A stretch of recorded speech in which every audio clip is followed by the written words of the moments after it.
बिस्मिल्लाहिर्रहमानिर्रहीम। अस्सलाम वालेकुम। कैसे हैं आप सब? उम्मीद करती हूँ सब ठीक ठाक होंगे। Welcome back to tweet psychology channel. आज का जो हमारा टॉपिक है वो इल्यूजन ऑफ मूवमेंट है और पिछली टाइप्स को मैं पिछली वीडियोस में डिस्कस कर चुकी हूँ। अगर आप वो देखना चाहते हैं तो जाकर मेरे चैनल को विज़िट करें, वहाँ पर आपको तमाम अपने कोर्स के रिलेटेड वीडियोज़ मिल जाएंगी।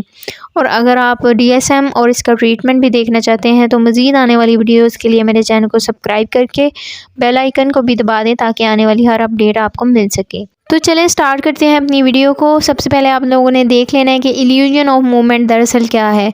किसी भी मूवमेंट करती हुई चीज़ में इल्यूजन क्रिएट हो जाना या हम उस चीज़ को गलत परसीव कर लें तो it's called a movement illusion या इल्यूजन ऑफ मूवमेंट।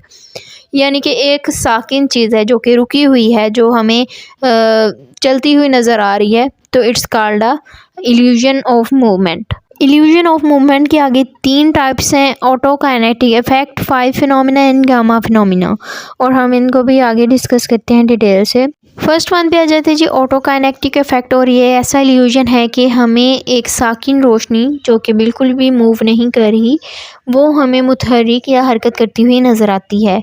तो इसकी एग्जांपल इस तरह से है कि एक मुकम्मल तारीख़ कमरे में अगर हम किसी साकिन रोशनी को बगौर देखें तो वो हमें मूव करती हुई चंद सेकंड बाद वो हमें मूव करती हुई नज़र आएगी, कभी दाएं की तरफ कभी बाएं तरफ। तो 1935 में मुजफ्फर शरीफ ने एक एक्सपेरिमेंट कंडक्ट किया था जिसमें उन्होंने स्टूडेंट्स के एक ग्रोह को एक अंधेरे कमरे में रखा और वहाँ पर एक साकिन रोशनी पेश की। यानी कि वो एक ऐसी किरण थी जो कि बिल्कुल साकिन थी, और उन्होंने स्टूडेंट्स को एक एक कागज़ दिया और कहा कि यहाँ पर ड्रा किया जाए कि रोशनी की जो लकीरें हैं वो किधर किधर मूव करती हैं। तो स्टूडेंट्स को आपस में मशवरे की इजाज़त नहीं थी, तो सब ने अपनी अपनी राय के मुताबिक या ऑब्जर्वेशन के मुताबिक उन्होंने वहाँ पर ड्रा किया, तो जिस पे मुजफ्फर शरीफ ने इसको नाम दिया ऑटोकाइनेटिक इफेक्ट का। सेकंड टाइप है जी फाइव फिनोमिना, और इसमें जो है रोशनियों को इस अंदाज से जलाया या बुझाया जाता है कि वो ऐसी नज़र आती हैं जैसे कि हरकत कर रही हैं, वो मूवमेंट करती हुई नज़र आती हैं। तो उनको बुझाने और जलाने का अंदाज़ इस तरह से होता है जैसा कि ये आपको सामने शो हो रहा है, तो ये हरकत करती हुई आप लोगों को भी नज़र आ रही होंगी।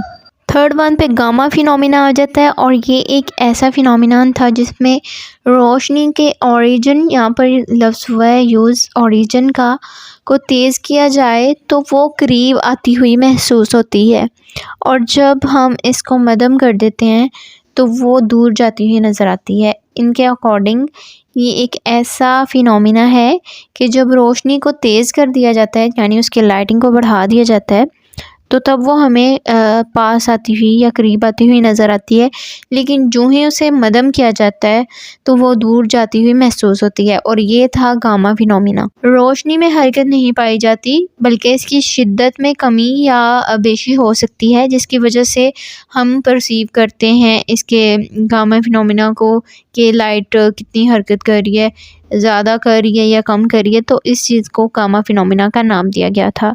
उम्मीद करती हूँ आज का लेक्चर आप लोगों को समझ आया होगा। अगर कोई कन्फ्यूजन है तो कमेंट कर सकते हैं, मेल पे पूछ सकते हैं। दुआओं में याद रखिएगा, अपना ख्याल रखिएगा। अल्लाह हाफिज़।